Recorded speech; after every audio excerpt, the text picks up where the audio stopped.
What happens if I mistakenly remove a transaction from my bank statement? Can I undo it? Hello everyone. Today, we're discussing a topic that might be a concern for many. What happens if you mistakenly remove a transaction from your bank statement? And importantly, can you undo it? Stick with us to find out. Can I actually remove a transaction from my bank statement? To clarify, the average person cannot directly remove or edit a transaction on an official bank statement. Bank statements are records provided by the bank, and they reflect all transactions accurately for a given period. However, when using financial software or apps, one might hide or remove a transaction for clarity or organization purposes.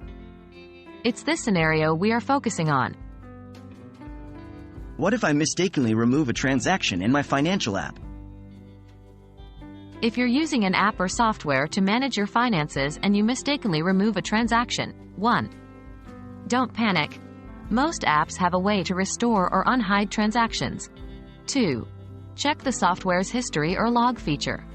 Many tools keep a record of actions taken, allowing you to undo them. 3.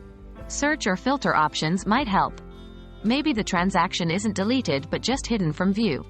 4.